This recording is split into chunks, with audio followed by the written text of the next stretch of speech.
Bom, vamos entender então a questão da cabala da riqueza dentro do luciferianismo. Sabendo que cabala significa sabedoria recebida, então trazer essa sabedoria recebida através da luz do portador, de como podemos entender a energia financeira como energia para materializar do ritual a nossa psique e transmutar isto na materialidade. A relação do indivíduo com o mundo e o sistema de valoração do universo que o cerca. Existe um ditado judaico: de três maneiras é um homem conhecido: por seu copo, por seu bolso e por sua ira. Aborda o bolso o quão é reveladora a nossa atitude para a qual temos com ele. Em todo bolso surgem questões de sobrevivência e suas fronteiras de excedente, de posse, do poder, de segurança. Essa mesma tradição diz que o mais longo dos caminhos é o que leva ao bolso. Não há meios de chegar ao bolso sem uma reflexão sobre a vida e seu sentido. Nossa relação com o bolso é reveladora de quem somos e onde estamos neste imenso mercado de valores que é a realidade. Nesse sentido, novamente, a tradição judaica tem muita coisa a contribuir. Famosos de forma caricata por seu amor ao dinheiro, os judeus viraram seus patriarcas. Abraão, Isaac, Jacó, tornando-se protagonistas de piadas de avareza e voracidade. Tiveram o título de zombaria a seu símbolo máximo de impureza, o porco, e elevaram a categoria de companheiro maior através do cofre em forma de porquinho. E ganharam longos narizes para farisar e orientá-lo nos esgotos do subsolo dos sistemas financeiros. Sem querer entrar em consideração apologética, que levariam com certeza à exposição da minha parcialidade, gostaria de convidar vocês, alunos instruídos no caminho deste mundo, a compartilhar de uma reflexão mais objetiva e menos julgadora. Falo a vocês, alunos, que reconhecem muito além das classificações de bem ou mal, que a experiência humana é marcada pela constante correção de nossas intenções, na medida em que essas se concretizam em contato com a realidade. Nossa capacidade de transformar em experiência, em cultura e tradição e expô-la de tal forma a permitir uma crítica intergerações formadora, que é de moral e da ética, possibilitando aos seres humanos o autoconhecimento da sua humanidade. Nesse sentido, os judeus são imprescindíveis na memória e experiência no Ocidente. Sobre eles projetaram muitas fantasias coletivas deste Ocidente, muitas vivências subestimadas e contidas pelo indivíduo civilizado tomaram forma neste outro parâmetro. Outro que pareceu exorcizar e que talvez só não tenha sido a partir da consciência de que o fim do problema judaico era também o fim da solução judaica. Adianta a ideia de que os judeus talvez não tenham sido um problema do Ocidente, mas a solução deslocada. Não me cabe, porém, entender esse pensamento elaborado por trabalhos de grande consistência. A mim interessa ressaltar que os traços negativos dos judeus em muitas situações são reveladoras de um esforço cultural exatamente no sentido oposto daquele pregado pelo ocidentalismo cristão, que diz que é mais fácil um camelo passar pelo buraco de uma agulha do que um rico entrar no reino dos céus. Tal qual fantasiamos sobre os rabinos que nos bastidores do templo comem porco e contam moedas, ou do comerciante que especula o lucro exorbitante, ou do líder político que tem as rédeas autoritárias sobre o povo, vide Maquiavel, grande é a cobrança aos que se propõem a assumir uma postura que, ao menos nominalmente, desafia nossos instintos e reações animais. Ou seja, a cultura que faz exatamente isto gera em nós um desejo por sua falência, por desmascarar do anti-humano das suas proposições teóricas acerca do certo e do errado, do construtivo e destrutivo. Os judeus, com sua tradição fundamentada na ética, instauradora de uma ética ocidental, trazem vários exemplos desta inversão. Que inventaram a lei fundadora não matarás, mas a lei é atribuído o grande assassinato da história. Os judeus que atravessaram a Idade Média, caracterizada por uma urbanização sem cuidados higiênicos e sanitários, e cujos costumes tradicionais, porém, se destacavam exatamente por seu conteúdo higiênico, são retratados neste mesmo período como imundos que ressubiram em sua imundície. Os judeus possuidores de prescrições alimentares severas são os mesmos acusados de amprofasias rituais com crianças cristãs. Um absurdo. Por fim, aos judeus é atribuída uma reputação de obsessão pelo dinheiro, seu Deus que não pode ser representado por uma imagem, de uma forma do logotipo cifrão. E é exatamente, e é verdade, os judeus respeitam o dinheiro. Percebem que tem um conteúdo revelador da verdadeira distância entre o coração e o bolso, ou o bolso da calça. O verdadeiro sentido do dinheiro, do sustento, tem tratamento ético na tradição de Deus, que não só foi pioneiro como corajosamente humanista. A cabala financeira é uma tentativa de observar os insights dos rabinos sobre a ecologia e a saúde das trocas e da interdependência. Reconhecendo assim que pelo dinheiro que se estabelecem situações cotidianas que desmascaram demagosias e ilusões e acabam por expor-nos de uma maneira que só a prática, o empirismo pode fazê-lo. Em Telema, dizemos que somos o que reagimos, somos o que acreditamos.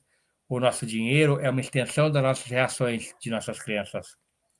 Seja pelo dinheiro que entra ou pelo dinheiro que sai, nossa compreensão se dá a ele é um dos grandes determinadores do que do lado de fora há do valor que as coisas e as pessoas têm para nós, do valor que temos em relação às coisas e pessoas.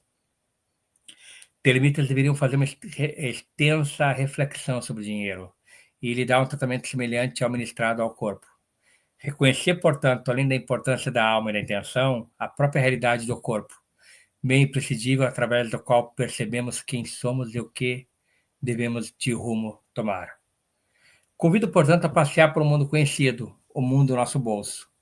Grande tour pelo mundo dos mercados, dos reflexos do dinheiro nas dimensões da emoção. Efetividade e espiritualidade sobre um prisma absolutamente telêmico, profundamente inspirado nas antigas tradições hebraicas. Caminharemos por um pomar que possa fazer com que se afaste do seu dinheiro a peça demoníaca, sombra projetada de nossas próprias almas, o que nos permite refletir sobre os limites da riqueza, da solidariedade e da vergonha da nossa humanidade. O dinheiro em si é uma idolatria não só quando amado, mas quando desprezado. Explico. Qual é a causa da morte? A vida? Qual é a causa do dinheiro? O desejo da justiça? Certos elementos têm a capacidade de nos absorver para si, traços da nossa própria natureza humana. Esses elementos, então, tornam-se muito importantes. No doravante, respeitamos o dinheiro. Dinheiro real que irriga possibilidades de subsistência ao tempo e que nos torna livre para estudo espiritual, que é o feito fertilizante seiva, em última instância, vida. Que dinheiro é esse que pode ser assunto de textos sagrados? Que dinheiro é esse de que se ocupam os sacerdotes? Que dinheiro é esse que vai ser também moeda também no mundo vindouro paraíso? Como lidar com o mercado de existência que desvaloriza o sentido, que deflaciona nosso tempo e valores, que inflaciona a insatisfação e que torna recessivo o nosso potencial? Respostas a alguma dessas perguntas, para quem é de Telema, explico através do que se busca de uma moeda forte. Como dizia o Talmud, aquele que queira viver em santidade, que viva de acordo com as verdadeiras leis do comércio e das finanças. Estabeleça em tua caba um escritório. Tudo deve ser feito bem e com modo de negócio. Liberal 3, página 41. Vamos fazer um negócio. Uma frase que desencadeia na terra, nos céus, grande alvoroço. Sagrado é o instante em que dois indivíduos fazem uso da sua consciência na tentativa de estabelecer uma troca que otimize o ganho para os dois.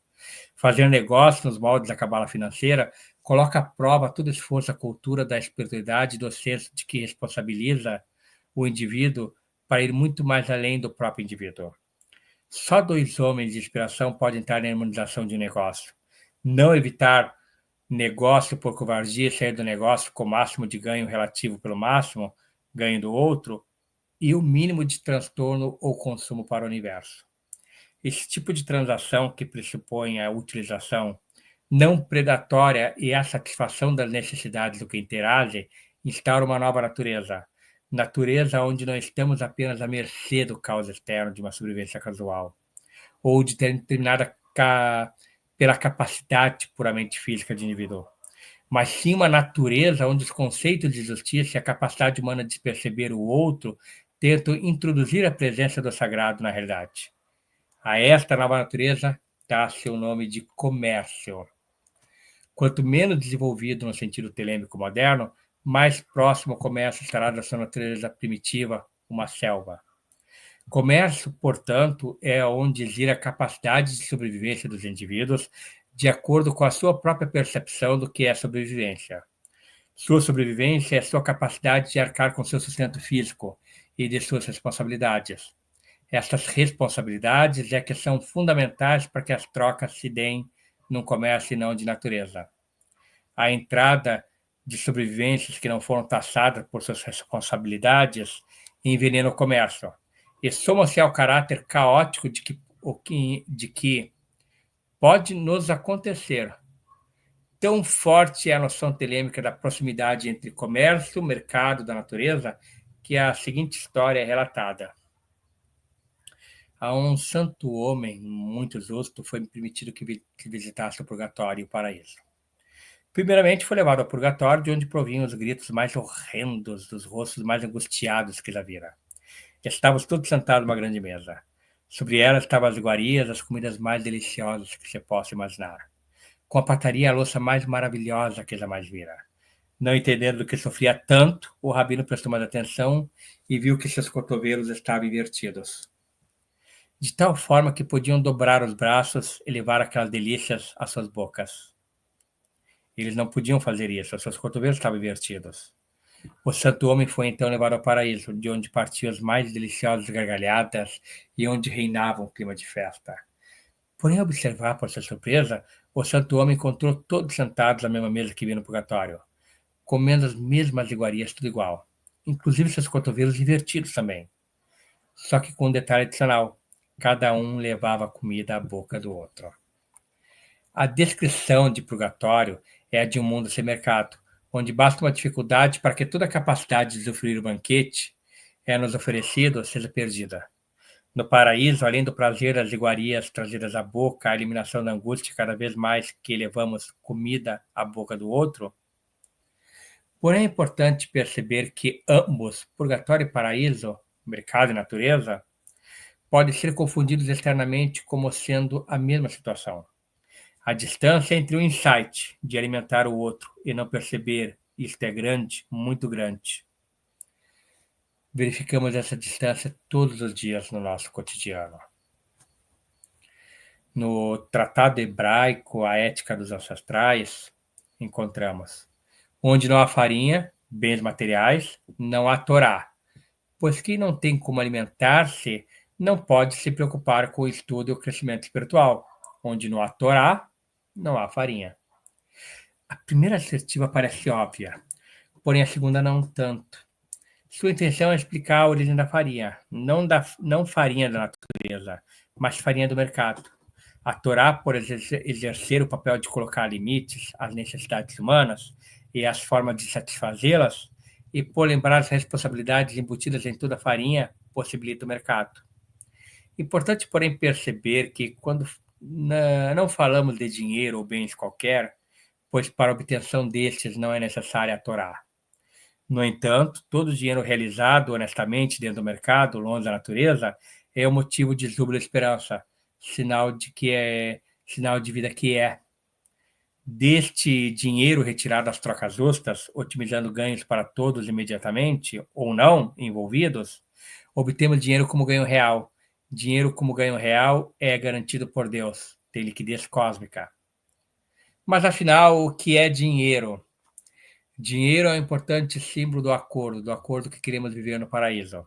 À medida que este acordo se torna mais sólido, através das primeiras experiências do paraíso, foi possível permitir que surgisse uma sobrevivência que fosse afastada da natureza, que na verdade sequer servia concretamente para sobreviver.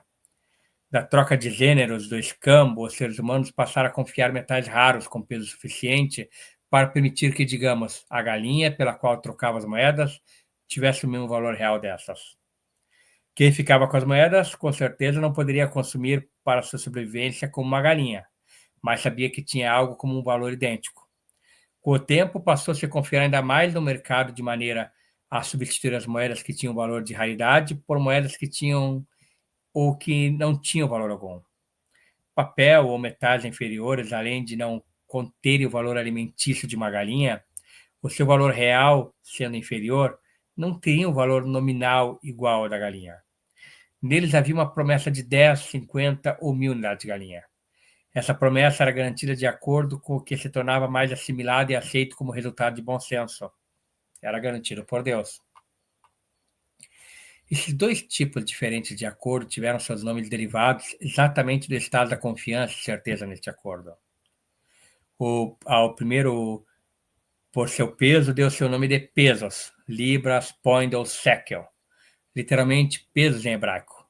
Pesava o valor real da galinha, e o segundo de zuz, derivado da raiz zaz, em hebraico, que significa em movimento, circulante, cujo peso e valor real nada tinham a ver com o da galinha. Zuzim é a moeda dos rabinos. Sem valor, ela é o símbolo de entrelaçamento da humanidade, do contrato assumido de que o mundo compreende a diferença entre purgatório e paraíso. Confiança fundamental de que Deus abona todos os zuzim. Dinheiro, zuzim, portanto, não é uma coisa ruim em si, ao contrário, é a demonstração do desejo de organização, civilização, convivência, em última instância, de ecologia, ou seja, Torá. O acordo só pode existir quando há crença, fé, que é normalmente idolatrada em fé no mecanismo de investimento, ou fé no sistema financeiro, ou fé nas instituições governamentais, ou fé no estado de patriotismo, mas que em realidade só que pode existir se houver fé de forma absoluta. Não é por acaso que encontramos em várias moedas da família do Zuzim, sem valor em si, como no dólar, a estranha citação "In God we trust", em Deus confiamos, uma versão da palavra Amém, um acróstico hebraico da frase El Melech Neman, o soberano que é confiável, que dá fé a um pedaço de papel pintado, dá fé do seu valor na transação, mas acima de tudo, tudo deve dar fé àqueles que é um dinheiro real representativo da sobrevivência e das suas responsabilidades. As mesmas responsabilidades que lhe permite ter um valor que não existe para os que não fazem parte do acordo. Dinheiro real é muito diferente do dinheiro da natureza. Bezerro de ouro, que é quando pensamos que seu valor existe nele, no próprio objeto, e não na preservação do acordo que, como veremos adiante, vai além da segurança dos valores trocados. Preservar o acordo, produzir dinheiro real e corresponder ao mercado não é pouca coisa. É tão difícil quanto a possibilidade à era messiânica, quanto ao ser humano otimizar a sua humanidade. Para o dinheiro real, seu valor cresce quando taxamos de todas as responsabilidades que fazem parte do nível verdadeiro da solidariedade e civilidade que uma comunidade atinge. Seu valor diminui quando fugimos essas responsabilidades, destino cruel de todo símbolo que perde sentido. Dinheiro, ao mesmo tempo, não é apenas uma troca de bens responsavelmente taxados, farinha, mas algo que é simbólico também da trabalho responsavelmente taxado. Para os rabinos, dinheiro, nesse sentido, equivale a dinheiro congelado. O valor do trabalho seria igual a X, unidade de oferta desse trabalho, multiplicado por Y, unidade de dificuldade intelectual ou engenharia, multiplicado por Z, esforço físico incorrido. Esta multiplicação é abstratamente congelada sob a forma de dinheiro. Em um dinheiro, portanto, deveria poder representar essa multiplicação em que nenhuma das variáveis pode ser zero, pois senão não há dinheiro. Essas variáveis também podem assumir valores que tenham infinito ou próximos a infinito, pois há limites reais no valor de todo o trabalho. A tentativa de fazer uma dessas variáveis tender a infinito inflaciona o mercado. Pouco trabalho e muito dinheiro. Mesmo quando se valoriza desproporcionalmente uma das variáveis, tende a infinito, a outra é trazida a valores próximos de zero, ou seja, elas se compensam e criam um dinheiro aparentemente proporcional à medida de trabalho. Deve-se tomar cuidado para não se criar dinheiro falso. Quanto mais desenvolvida uma comunidade sob o ponto de vista telêmico, maior seu cuidado para que não se desalinhem os valores de diferentes variáveis de magnitude. Importante, No entanto, é notar que há limites na quantidade do trabalho congelado, que podemos ter no banco limites do tempo de vida humana e de energia que um ser humano. Portanto, riquezas desproporcionais de um único indivíduo, oriundo de um trabalho, significam que muito dinheiro falso foi produzido pela sociedade. Deixo, no entanto, para refletir sobre isso mais à frente, quando formos falar de limites do sustento e da riqueza.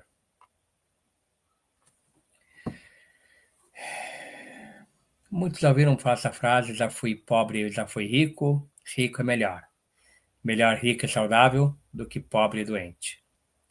Bom, os rabinos percebiam a pobreza como um drama sem paralelos. Em Êxodo, capítulo 31, versículo 14, encontramos: não há nada pior no universo do que a pobreza, e o mais terrível dos sofrimentos. Uma pessoa oprimida pela pobreza é como alguém que tem sobre seus ombros o peso de todos os sofrimentos deste mundo. Se todas as dores e sofrimentos deste mundo forem colocados ao no lado de uma balança e a pobreza do outro, essa penderia para o lado da pobreza. Para o combate implacável a este inimigo universal, que para nós tem componentes naturais e humanos, os rabinos desenvolveram o conceito de Yisuf Olam, busca do assentamento de mundo. Segundo estes, devemos constantemente tentar elevar a qualidade de vida de maneira honesta com o mundo. É uma obrigação de todo indivíduo fazer com que a riqueza, não apenas a sua, se expanda pelo mundo ao seu redor. Como a riqueza se estende o maior nível de organização e transformação possível do ambiente, de tal maneira que tudo que é vivo e é importante para que o que é vivo exista sem escassez. Ou seja, quanto mais abundante for possível tornar uma necessidade dos seres vivos sem que esta represente uma escassez de outra necessidade dos seres vivos, melhor. Esta é uma obrigação do indivíduo, melhorar o nível do universo à sua volta. É claro que distinguir entre criar abundância sem criar escassez no universo aberto é muito difícil. É claro também que é regra da lógica que, em caso de dúvida, melhor beneficiar-se de uma não escassez do que da abundância. Se transformarmos algo em abundância que gera escassez, estamos criando para nós um duplo trabalho. Fazer abundância é ter que repor por causa dessa abundância o que se faz escasso. Por isto, o justo, em caso de dúvida, opta por não criar mais abundância, mas é sua obrigação criar o máximo de abundância que não gera escassez. Na linguagem de mercado dos rabinos, este é o conceito de um não perde nada e o outro se beneficia. Conceito que é muito importante em todo mercado que visa ser ampliado e enriquecido. E o justo é responsável para que isso não aconteça. Vejamos um exemplo elaborado pelos rabinos. Dina de Bar Metzra, lei dos vizinhos. Segundo a lei judaica, se uma pessoa tem uma propriedade que faz fronteira com a de outra pessoa, essa pessoa tem automaticamente direito de opção de compra, uma vez que esta venda será e estará sendo efetuada dentro do valor do mercado da propriedade, não há perdas para o vendedor, enquanto o comprador ganha com essa transação, uma vez que a ampliação da sua propriedade representa a valorização do seu imóvel. Desta maneira, um dos participantes se beneficia e o outro nada perde. Maimonides, Mishneh Torah, Leis da Vizinhança 12:5, elabora sobre a questão. Esta lei não se aplica a mulheres, menores ou órfãos que queiram adquirir a terra, pois o conceito de certo e errado em reação às categorias excede em importância o desejo de um comprador normal. Outro exemplo deste conceito também é encontrado no Talmud. Reuven alugou seu moinho a Simão na condição de que este moeria seus grãos como forma de pagamento. Aconteceu que Reuven ficou rico e comprou outro moinho onde quer moer seus grãos e não lhe custa mais nada. Não precisando mais de Simão para moer, viesse a pedir uma restituição em dinheiro ao invés do acordo de moer. Simão poderia se recusar, mas no caso de Simão ter muitos clientes para moer em seu moinho, de tal maneira que com o tempo o esforço de moer para Reuven poderia moer para outra pessoa e não ter nenhuma perda, Simão seria compelido a concordar com o pagamento. Isso é feito para que ele não agisse de maneira semelhante aos moradores de Sodoma, que se recusavam a fazer favores aos outros, mesmo quando isto não lhes custava absolutamente nada. Fazer favores é uma obrigação cujas implicações são parecidas ao roubo. Se você impede alguém de ganhar algo, mesmo que não obtenha benefícios de algo, incorre num roubo de patrimônio potencial da humanidade e dos seres vivos. A responsabilidade do indivíduo diz respeito a tudo que lhe controla direto ou indiretamente. A posse vai além de ter, vai até o poder. O fato de você impedir que alguém obtenha algo se compara a você retirar alguma coisa de alguém. Ao represar o enriquecimento do mercado à sua volta, prejudicando o mundo, você colabora com a quantidade de escassez e impede que as forças de sustento se concretizem desse lado do cosmos. Desta maneira, impede o aumento do nível de vida desse cosmos imediato e infringe a lei de busca por enriquecimento e assentamento de mundo. Isso violando. Difícil o esforço de perceber que as coisas relativas a um não perde, o outro se beneficia. São da mesma ordem de um que toma do outro. Enriquecer é necessário. Enriquecer é preciso. Necessária mesmo é a luta contra a escassez que permite ao sustento divino chegar ao seu recipiente. Há, porém, limites para este enriquecimento, além de não fazer mal ao mundo. Enriquecer criando outro tipo de escassez. Ou esta é a razão e o sentido da própria vida? Faça uma reflexão sobre esse último parágrafo, para que vocês possam entender a importância do que passei para vocês. Bom, há 4 portões para um palácio. O som deste palácio é de prata e de ouro. Lápis lazuli e jaspe estão lá. E todos aromas raros. Jasmim e rosa e os emblemas da morte. Que ele entre por partes ou de uma só vez nos 4 portões. Que ele fique de pé sobre o chão do palácio. Ele não afundará? Amn-Ra, guerreiro, se teu servidor afundar, mas há meios e meios. Sede festivos, portanto, vestivos todos em fina roupa. Comei ricas comidas e bebei doces vinhos e vinhos que espumam. Também tomai vossa fortuna e fazei de amor como vós quiserdes, quando, onde e com quem vós quiserdes, mas cumpre para mim. Liberal veil rezes página 51. Faz o que tu queres, já de ser tudo da lei. Uma das 4 primeiras preocupações é com a nossa sobrevivência. Quando pensamos sobre o assunto, percebemos sem ter dinheiro uma necessidade para essa segurança básica. Então, ele é importante para você na proporção de quão pouco você tem, o que indica quanto seguro você se sente. Não deveria ser necessário dizer que dinheiro e riqueza não são a mesma coisa? Porém, tantas pessoas pobres quanto ricas os confundem. Por isso, eu direi de qualquer maneira: dinheiro não constitui riqueza e riqueza não consiste em dinheiro. Em última instância, riqueza só tem a ver com dinheiro de forma marginal. Assim, o que constitui riqueza? Riqueza é abundância, é onde e quando você a quer. Elaborando, ser rico é viver a sua vida de modo que você quer. A condição de riqueza é a experiência da confiança, relevância e prazer abundante no ambiente material da pessoa. Dinheiro é um parâmetro cujo valor é arbitrário e impessoal. Riqueza é uma habilidade cujo valor é arbitrário e pessoal. Dinheiro é o espírito, um elementar. A riqueza é o atributo de um Deus.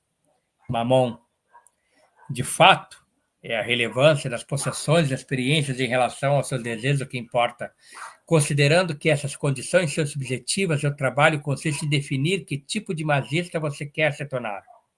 O sucesso neste processo liberar o poder para atingir a esfera do controle material que você deseja. Como um magista de riqueza, você pratica a arte e a ciência de viver a sua vida como você a deseja.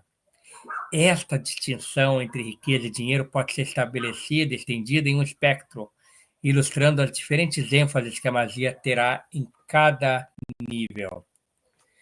O indivíduo rico é livre e desfruta de todos os recursos materiais que deseja, agindo com a graciosa realeza de uma criatura no topo da cadeia alimentar. Um grande felino ou um pássaro predador. O mundo de uma pessoa verdadeiramente rica é mantido coeso de uma fonte de poder jovial que se origina da experiência da liberdade radical no seu âmago mais íntimo. O quantum caótico da consciência, sem a vontade de se jogar confiantemente no mundo. Tudo fica no nível mais cru e mais passageiro da magia monetária. No próximo nível inferior, o magista percebe que as únicas coisas que vale a pena serem cantadas são experiências, condições de vida que realizam seus sonhos. A identificação do sonho diretor de uma pessoa e o conhecimento dos recursos precisos para realizar formam de uma forma parte considerável de um trabalho neste nível. O espectro agora desliza para fora da liberdade em direção à escravização, a insegurança obsessiva sobre o dinheiro. Muitas pessoas que são competentes em ganhar dinheiro são terrivelmente inseguras sobre sua sobrevivência e status, de forma que o dinheiro não lhes traz riqueza conforme a definimos acima, só mais obsessão em ganhar mais dinheiro, que dificilmente pode ser chamado de liberdade. Tais pessoas são viciadas em trabalho e escravas do salário. Cada dia, cada pagamento, cada repetição da mesma tarefa sem sentido. Esta é a chave do espectro ademoníaco do espírito humano do dinheiro, cujo domínio será sobre você, vai conduzir a uma imersão em uma rotina e uma repetição infandanhosa. A pior condição é oposta à pobreza. Como um poço gravitacional, ela nos introduz a uma expectativa diferente. Reúne riqueza e dinheiro de uma forma tal qual que não pode ser desembaraçados. No poço da pobreza, o único parâmetro é o dinheiro vivo. A pessoa pobre é escravizada ao dinheiro e frequentemente fará qualquer coisa para adquiri-lo. Nesse estado, o dinheiro é totalmente importante, uma emergência contínua, ocupando muito do conteúdo do diálogo interno da pessoa. Considerando que a riqueza consiste em viver sua vida como você quiser, com prazer abundante nos recursos que você tem, nós vamos examinar como a quantidade de lazer que você tem se conflita com a quantidade do dinheiro que você ganha. Não há nenhuma vantagem interposta às quais vocês precisam ou não desfrutar. Seguindo o consumismo dirigindo da vossa cultura. Muitas pessoas confundem o mundo material atravancado como sendo um mundo material rico. Muitos magistas também não alcançam o que eles acreditam ser riqueza, simplesmente porque não trabalharam a questão sobre como querem que as condições materiais de suas vidas sejam. Só porque alguém lhe diz que uma Ferrari é o carro mais desejável, isso não significa que ele tenha o menor valor para você. Só porque sabe que um feriado no litoral representa um luxo para algumas pessoas, não significa que para você isso seria qualquer coisa mais do que uma inconveniência, envolvendo mordidas de insetos e queimaduras do sol. Se você prossegue e faz um encantamento para um artigo que não quer, é altamente provável que sua própria resistência inconsciente em adquirir impeça o seu sucesso. Decida o que você quer primeiro, então faça encantamento. Uma das principais barreiras para a riqueza é o dinheiro. É sem dúvida a baixa estima de si mesmo. Se em algum nível do seu monólogo interno lia uma voz que diz: eu não mereço estar muito bem, eu não mereço ter mais dinheiro, e assim sucessivamente, então, por mais sofisticada que sejam suas magias, elas falharão quase sempre. Então, trabalhe a autoestima, a sua sensação de valor próprio, flexione os músculos do desejo e da imagem positiva de si mesmo diante do espelho, usando os exercícios que vou falar agora. Considere o seu desejo por dinheiro, considere muito. Não enquanto você está fazendo algum trabalho particular ou ritual. Isso só vai servir para trazer a ânsia do resultado para o nível consciente, mas como um processo mental que gera, que informa a sua vida. Saiba que você tem direito a esse desejo e mesmo assim diga a si mesmo que seria uma tolice se prender a esse desejo. Pense em dinheiro e observe seus sentimentos sobre isso. Escreva essas frases e repita para si mesmo. Eu amo dinheiro, eu desfruto dinheiro. Não há nada como ter muito dinheiro. Quando eu tenho muito dinheiro extra, eu desfruto disto. E estas e outras frases positivas semelhanças. Preste atenção cuidadosa às sensações do seu corpo, em como você repete cada oração. Quando o sentimento for desagradável ou duvidoso, refaça a oração. Tente novamente. Continue fazendo isso até que você sinta o real brilho do prazer ante a ideia que você fraseou. Grave e coloque essa frase em altos falantes para você meditar sobre essa frase se for preciso. Deste modo, você começa a ajustar a sua mente com atitudes positivas. Deixe o seu desejo focar-se no dinheiro, em receber dinheiro, em ter dinheiro, em gastar dinheiro. Visualize o dinheiro que flui para suas mãos, bolso, carteira, bolsa. Mantenha esse exercício, crie afirmações novas e ajuste observando as suas respostas. Obviamente, o dinheiro tem dimensões emocionais poderosas. Geralmente, as pessoas se sentem muito inseguras quando não estão recebendo dinheiro de alguma forma. Por outro lado, quando você tem, nos termos da economia local em que você vive, a abundância de coisas, você tende a se sentir seguro, confiante. O primeiro circuito trata-se como conseguir prazer e evitar a dor. E está arraigado nas impressões de que o bebê obtém dos cuidados da sua mãe ao alimentá-lo ou fazê-lo esperar por comida, de estar aquecido ou com frio, de ser abraçado ou de estar isolado, e assim sucessivamente. Essas impressões orientam o caráter na direção da insegurança ou da segurança física.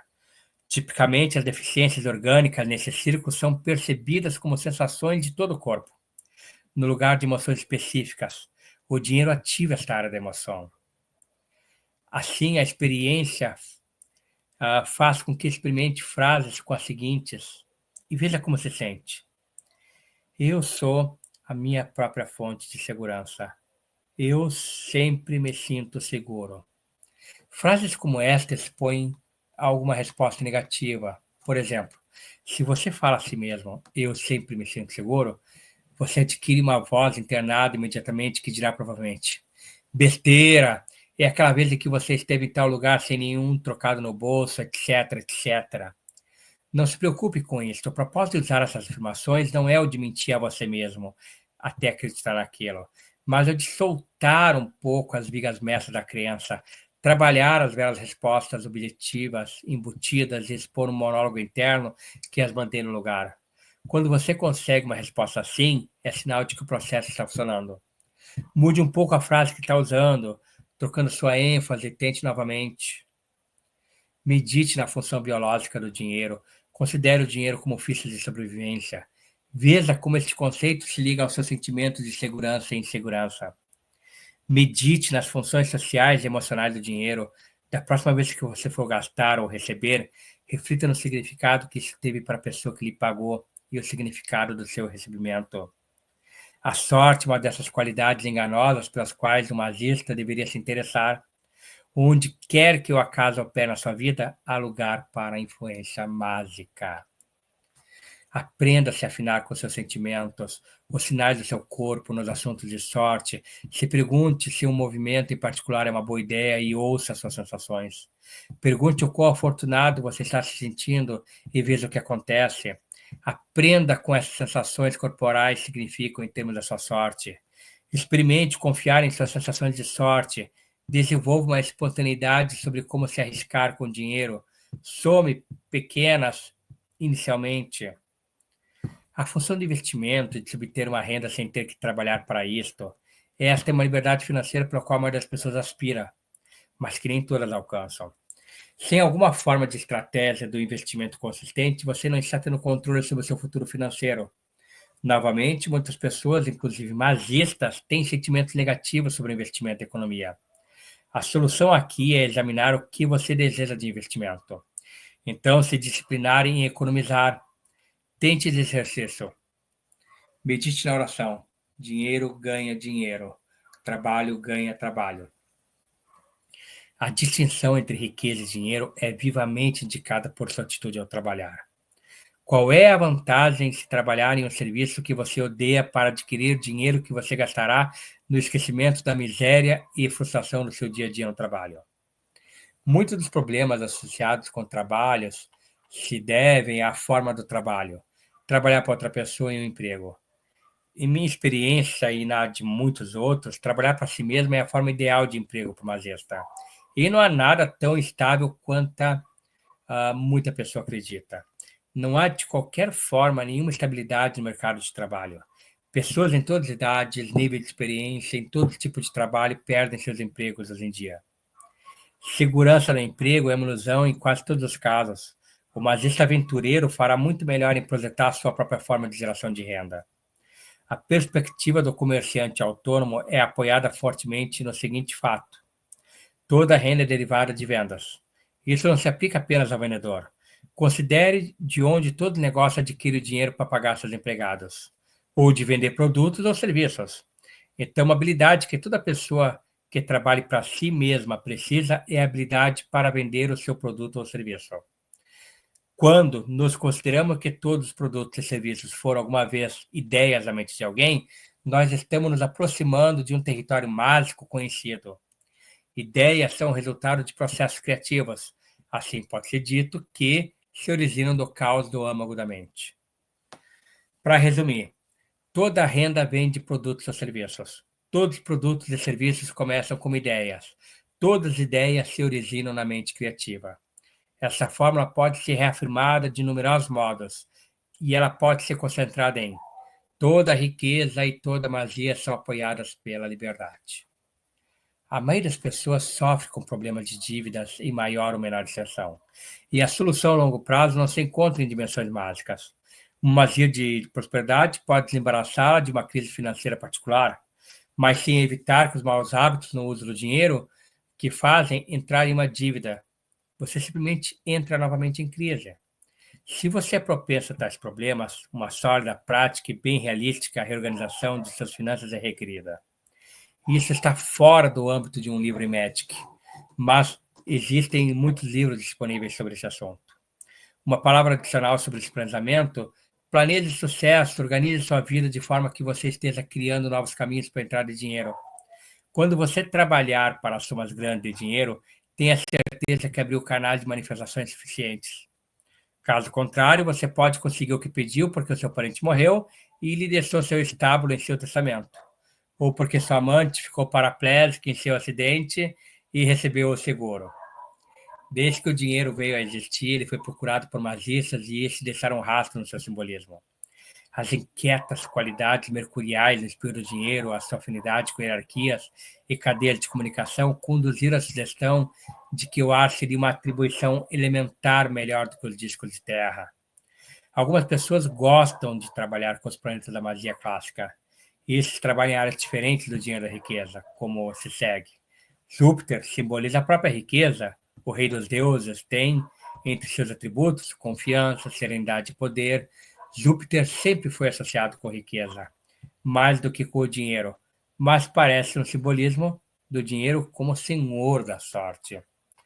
Mercúrio, por muito tempo, foi associado com o comércio e com negócios, com a possibilidade de roubo.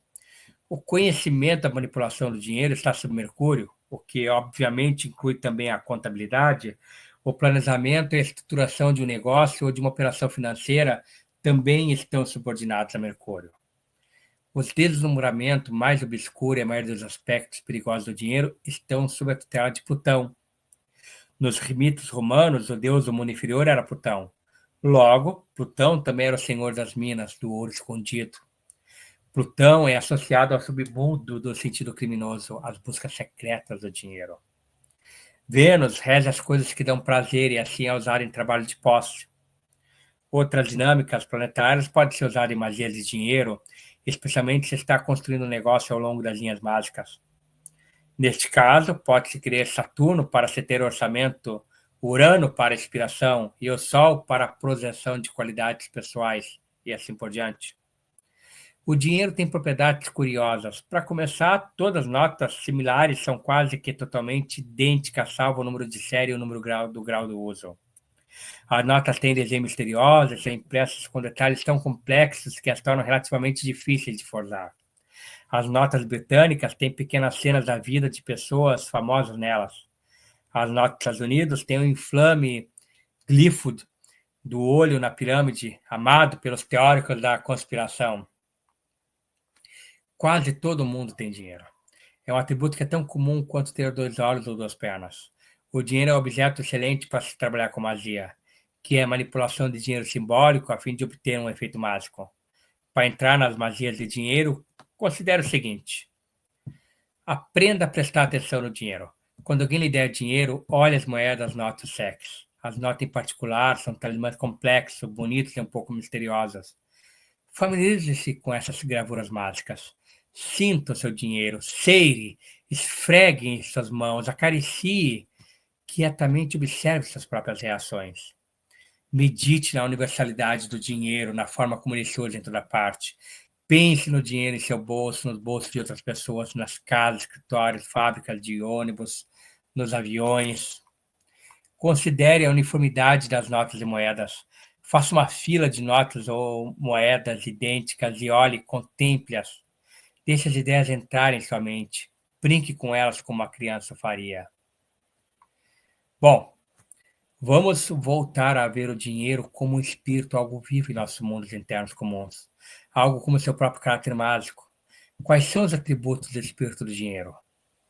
É visto frequentemente como sem sentido ou quase sem sentido. Isso dá lugar à imagem popular de Mamon, deus da cobiça, cega e brutal. Por esta imagem é muito preconceituosa e muito imprecisa para nossas propostas. Eu penso no espírito do dinheiro como nos grandes reis elementares do psicosmo enoquiano, com seus nomes infinitos de vogais uivantes sussurradas. Uma vasta força alimentar e pessoal, o dinheiro flui e relampeja pelos circuitos de sistemas da comunicação. E o seu verdadeiro nome está escondido em seus incontáveis bilhões de dígitos alfanuméricos. A natureza do dinheiro é reprodução, movimento. Ele murcha se fica imóvel, ama se mover. É importante que o dinheiro mude de mãos, é importante que reproduza por comércio e investimento. Ele tem enorme poder na vida das pessoas, nas decisões que elas tomam, nas escolhas de como passa o seu tempo. É responsável por grande motivação, grande miséria e grande estupidez. O espírito do dinheiro pode ser explorado pessoalmente em trabalho de transe como uma forma de pensamento. Sem dúvida nenhuma, existem os que objetariam diante da minha caracterização do dinheiro como um espírito no sentido mágico. Em resposta, eu apontaria as atitudes de um velho pajé da bacia amazônica que já vi ser entrevistado em um programa de TV há muitos anos atrás. Este homem tinha sido deslocado junto com seus membros da sua tribo quando se recusaram a aceitar o cristianismo violentamente imposto pelos pastores e seus missionários. Eles tinham montado uma comunidade junto com outros refugiados das áreas de liberação e continuaram praticando os modos antigos. Pouco antes da entrevista, o filho do Pazel tinha levado pela primeira vez a uma cidade. Eles tinham tomado um ônibus e ido ver um filme no cinema. O velho homem estava tremendamente excitado com tudo isso. Ele tinha morado toda a sua vida na floresta e tinha aprendido as canções dos espíritos animais, plantas, rios e forças elementares. De repente, ele se viu precipitado em um ambiente onde ele conhecia muito pouco das canções do espírito. Para ele, um carro, um cinema, era tão merecedor de uma indagação do espírito como qualquer criatura ou objeto, como se tivesse qual acostumado. Ele falou para o entrevistador como ele estava executando as indagações da visão do espírito para aprender a cantar a canção do carro e a canção do cinema. Considerando essas coisas, estavam agora na mente dele. Faziam parte do seu ambiente mental. Ele não viu nenhuma razão para por que não deveriam ter canções as quais seriam suas ferramentas para melhorar a sua relação de poder com elas. Tal aproximação está muito longe das atitudes antitecnológicas tomadas por xamãs da nova era, e é da essência da antiga corrente. Por isso mesmo, o mago Aleister Crowley já dizia: o nosso método é a ciência. Fazer sigilo de magia para atrair dinheiro tem uma taxa de sucesso semelhante à maioria das outras formas de tratamento básico. Uma das diferenças é que muitas pessoas desejam ou precisam de dinheiro mais frequentemente. Isso significa que muitos magistas preferem o uso de serviçal ou de outra forma de espírito adequado para trabalhos repetidos. Tente criar uma busca visionária xamânica para lhe colocar mais em contato com o espírito do dinheiro. Vou dar um exemplo. Prepara o seu altar, seu templo, ou encontre um espaço funcional ao livre que não seja perturbado. Prepare-se com exercícios que já apresentei. Prepare um canto simples dirigido ao espírito do dinheiro, como: eu amo o dinheiro e o dinheiro me ama. Dinheiro, desejo viajar para o seu mundo e conhecê-lo, etc. Faça um sigilo para o dinheiro, como vocês aprenderam até nos outros módulos sobre pantáculos. Por qualquer meio, então, que lhe agrade, se prefere outro meio. Se prepara para o transe. Fecha os olhos. Pranayama prolongado, uma rápida hiperventilação pode ser útil. Use um chocalho, um tambor, ou simplesmente duas varas para reproduzir um ritmo redundante, uma percussão hipnótica. Comece seu canto, repita-o continuamente, deixando mudar e se desenvolver conforme a inspiração ditar. Comece a visualizar na escuridão, de forma rodopiante, além da sua visão. Sinta que você está entrando no subsolo, no reino dos espíritos. Quando sentir que o transe está profundo bastante, visualize o sigilo do dinheiro como entrada. Continua seu canto e atravesse. Você está entrando no reino do espírito do dinheiro. Agora descreva o que você vê em voz alta. Isso vai te ajudar a enfocar sua atenção, impedindo que perca e facilite a revogação dos detalhes ao término do rito. Enquanto seus sentidos internos sentem o espírito do dinheiro, comece a falar com ele. Chame-o em voz alta, faça amizade com ele, escute suas respostas e repita em voz alta. Faça pedidos a ele se quiser. Quando estiver satisfeito com o trabalho ou não conseguir ir mais além, agradeça ao espírito do dinheiro e saia do seu mundo conduzindo ao mundo exterior. Esta aproximação é essencialmente o começo de uma sucessão de trabalhos. O espírito ou a experiência com ele vai sugerir que você siga. Se você alcançar uma boa comunicação com o espírito do dinheiro, a aproximação vai ser muito promissora. Técnicas de criação de servidores mentais são muitas e variadas. O exemplo que vou dar usa uma linha de trabalho com o qual o servidor mental é criado puramente através da visualização pré-programada em transe leve. Se os poderes de visualização da pessoa são bons o bastante, nenhuma base material é necessária para esse assunto, para esse tipo de servidor. Para uma experiência virtual do cyberespaço da riqueza e a construção de um servidor, tente o seguinte exercício. Na preparação, você tem que decidir com que irá programar o servidor.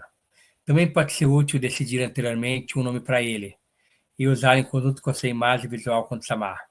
Um nome pode ser construído com letras tiradas de uma frase exagerada e escolhida por alguma forma de adivinhação ou por qualquer método que atrai você. Alternativamente, você pode aprender o nome do servidor no curso do trabalho também. Entre um transe leve, respirando profundamente, comece a visualizar. Qual é a primeira imagem do dinheiro que vem à sua mente?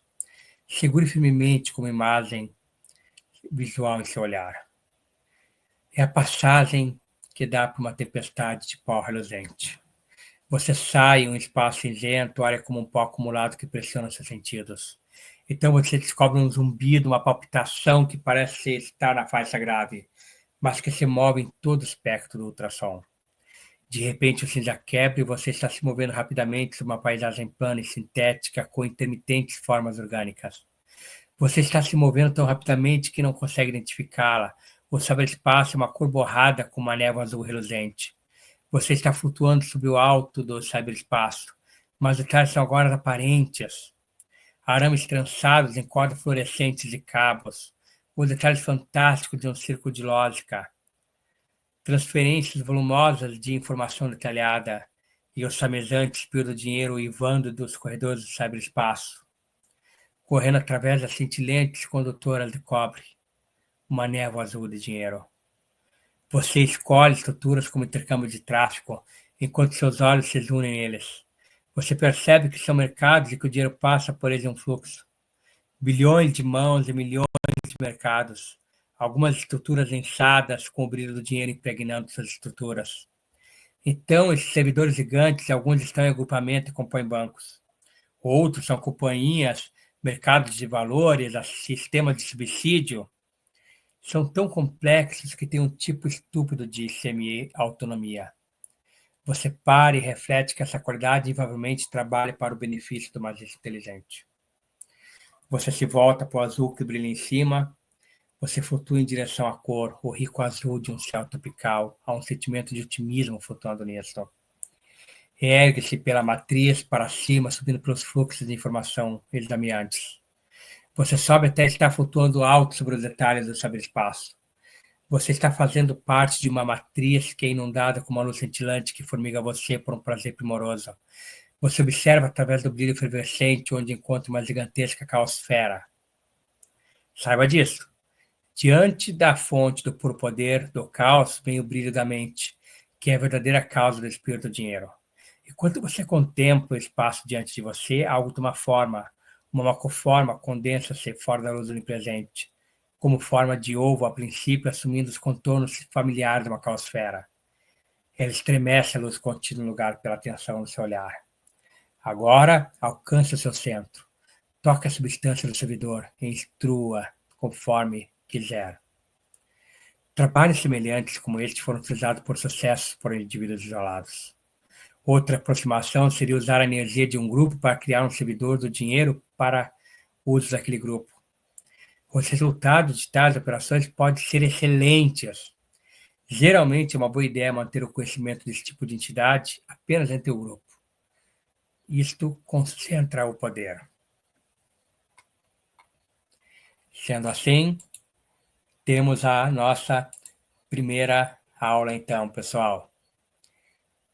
Sigam na sequência e prestem atenção e façam esses exercícios para a harmonia do seu conhecimento. Assim seja, Etano.